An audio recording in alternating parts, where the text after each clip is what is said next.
Good morning student. आज हम pharmaceutical chemistry second का एनालिटिक्स चैप्टर स्टडी करेंगे। एनालिटिक्स ऐसी औषधि होती हैं जो कि हमारे ब्रेन को स्टिमुलेट करते हैं और स्पाइनल कॉर्ड को भी स्टिमुलेट करते हैं, इसलिए इसे सीएनएस स्टिमुलेंट्स भी कहते हैं। इनका जनरल प्रॉपर्टी, इनका यूज जो है, अगर हमारे बॉडी में सीएनएस डिप्रेसेंट का ओवरडोज हो जाता है तो उस टॉक्सिकेशन को दूर करने में इसका प्रयोग करते हैं। दूसरा, अगर पोस्ट एनेस्थेटिक रेस्पिरेटरी डिप्रेशन हो गया है तो अगर एनेस्थीसिया लेने के बाद किसी को सांस लेने में प्रॉब्लम आता है, उसको दूर कर ट्रीट करने में भी हम एनालिटिक्स का प्रयोग करते हैं। They are use to stimulate vasomotor centre.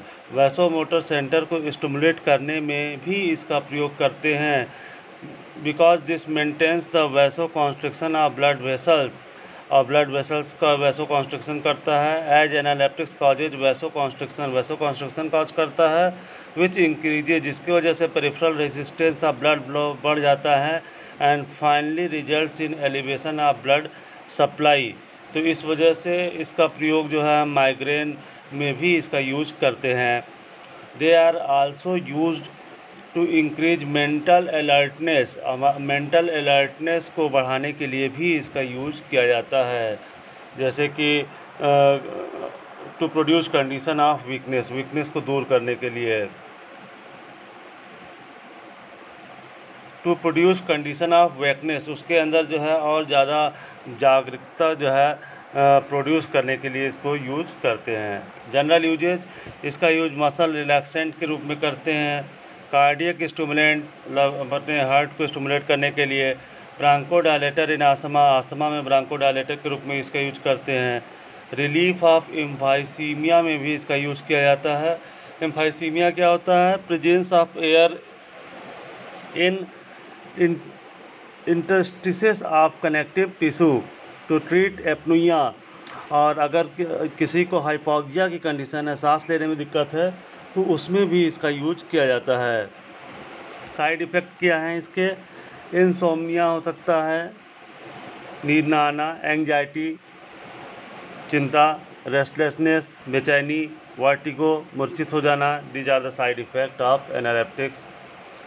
First, natural analeptics में जो ड्रग आती है कैफीन, 137 ट्राईमिथाइल जैंथीन होता है। कैफीन एक एल्कलॉइड होता है जो कि टी और कॉफ़ी से मिलता है। ये ऑर्डरलेस वाइट क्रिस्टलाइन पाउडर होता है जिसका टेस्ट बिटर होता है।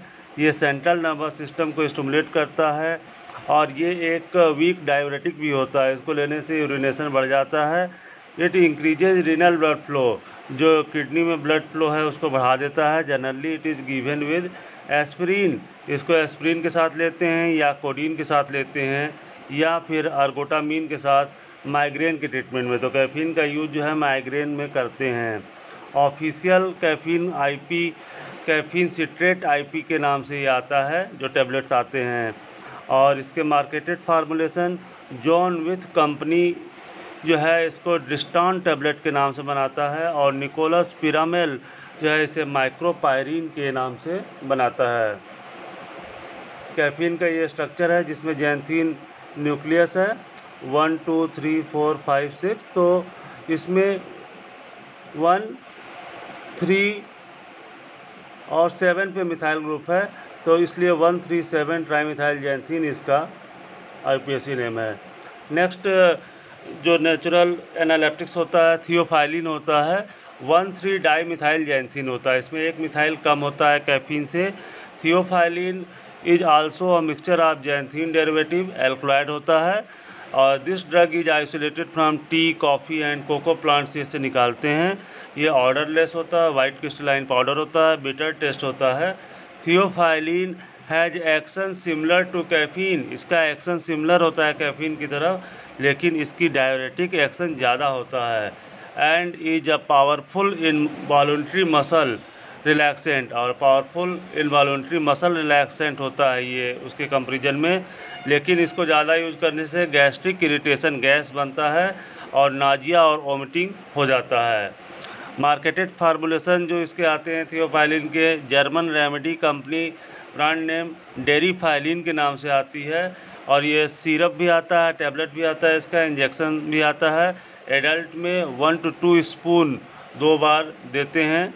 और टैबलेट अगर देना हो तो वो डेली 1 से 3 टैबलेट इसके दे सकते हैं। तो थियोफाइलिन जो है डायरेटिक प्रॉपर्टीज़ की ज़्यादा होती है। थियोफाइलिन जो सिप्ला कंपनी है, थियोऑस्थेलिन एडल्ट्स में 1 टैबलेट TID मतलब दिन में 3 बार देते हैं। और एलेम्बिक कंपनी थियोएसआर के नाम से बनाती है और एडल्ट्स को इसकी जो टैबलेट है 1 to 2 टैबलेट BID मतलब 2 टाइम्स देते हैं। Theophylline, this is the structure of theophylline. ये जैंथीन का स्ट्रक्चर है जिसके 1 और 3 पे ही है, तो 1,3 डाइमिथाइल जैंथीन ये होता है। कोरामीन थर्ड जो है हमारा ये एनालेप्टिक्स है, जो कि सिंथेटिक्स कैटेगरी में आता है। कोरामीन को निकेथामाइड भी कहते हैं। कोरामीन इज अ कलरलेस और स्लाइटली येलो ऑयली लिक्विड होता है। ये लिक्विड होता है। Crystalline mass with characteristic order होता है। स्लाइट बिटर टेस्ट होता है इसका, और टंग पे रखने पे बर्निंग वार्म सेंसेशन हमें फील होता है। रेस्पिरेटरी स्टिमुलेटर होता है हमारे, जब जिसको भी श्वसन में जो है स्टिमुलेट करना हो तो उसमें ये देते हैं। और ये कहाँ वर्क करता है? मेडुलरी सेंटर पे, ब्रेन का जो मेडुलरी सेंटर होता है, मेडुला ऑब्लांकाटा, वहाँ पे ये वर्क करता है और रेट ऑफ रेस्पिरेशन को ये बढ़ा देता है। ऑफिशियली निकेथामाइड IP आता है, निकेथामाइड इंजेक्शन IP भी आता है। This is the structure of nikethamide, जिसमें pyridine न्यूक्लियस है, एक कीटोन रिंग है और इससे जो है CH3 ग्रुप जुड़ा हुआ है। इसका नाम जो है NN डाई इथाइल, क्योंकि ये इथाइल ग्रुप है। NN डाइथाइल pyridine 3 कार्बोक्सामाइड, 1 2 3 पे ये CONH ग्रुप लगा हुआ है, कार्बोक्सामाइड। तो this is the name NN diethyl pyridine 3 carboxamide. Next analeptics that is synthetic dextroamphetamine, इसका IPAC name alpha methyl phenethyl amine होता है। डेक्स्ट्रोएम्फेटामिन अवेलेबल होता है सल्फेटेड साल्ट के रूप में, सल्फेट साल्ट के रूप में। ऑर्डरलेस होता है, वाइट क्रिस्टलाइन पाउडर होता है। इसका बिटर टेस्ट होता है और वाटर में यह सॉल्युबल होता है डेक्स्ट्रोएम्फेटामिन, और अल्कोहल में और ईथर में इनसॉल्युबल होता है। इसको स्टोर करना चाहिए well close light resistant container में। ये सिम्पैथोमाइमेटिक ड्रग है, मतलब ये एड्रिनर्जिक की तरह वर्क करता है, अल्फा रिसेप्टर पे वर्क करता है या बीटा रिसेप्टर पे, और ये एम्फेटामिन की तरह सिमिलर होता है, but has an active twice of amphetamine, लेकिन एम्फेटामिन से जस्ट दोगुना इसका जो है असर होता है। इसका यूज जो होता है ओबेसिटी में करते हैं। ओबेसिटी में इसका यूज क्यों करते हैं? इसको ले लेने के बाद व्यक्ति को भूख नहीं महसूस होता। जब भूख नहीं होगा तो वो भोजन नहीं करेगा और इससे उसका मोटापा जो है कम हो जाता है। तो ओबेसिटी के ट्रीटमेंट में डेक्स्ट्रोएम्फेटामिन का प्रयोग किया जाता है। डेक्स्ट्रोएम्फेटामिन का ये स्ट्रक्चर है जिसमें एक बेंजीन रिंग है और इससे ये 1 कार्बन 2 कार्बन और NH2 मतलब फिनाइल इथाइल एमीन और एक ब्रांचिंग है, तो इसको हम 1 मिथाइल फिनाइल इथाइल एमीन कहते हैं। प्रीवियस ईयर में जो क्वेश्चन इसके पूछे गए हैं, पहला है कि एनालेप्टिक्स क्या है, 2014 में शॉर्ट नोट इसका आया था। और physical chemical property structure and use of caffeine 2016 में, इसमें फिजिकल केमिकल प्रॉपर्टी इसका स्ट्रक्चर बनाते हैं और यूज बताते हैं और स्ट्रक्चर बनाना है। और थियोफाइलिन का स्ट्रक्चर और यूज 2020 में आया था। कोरामीन का स्ट्रक्चर एक्शन एंड यूज 2019 में आया था। डेक्स्ट्रोएम्फेटामिन का स्ट्रक्चर एक्शन एंड यूज और IPAC नेम के बारे में 2017 में आया था। थियोफाइलिन और कैफीन के ब्रांड नेम 2018 में पूछा गया था।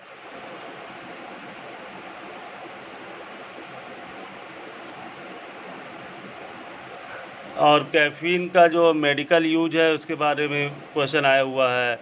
थियोफाइलिन की फिजिकल प्रॉपर्टी के बारे में पूछा गया है। थियोफाइलिन का स्ट्रक्चर और थियोफाइलिन का मेडिकल यूज।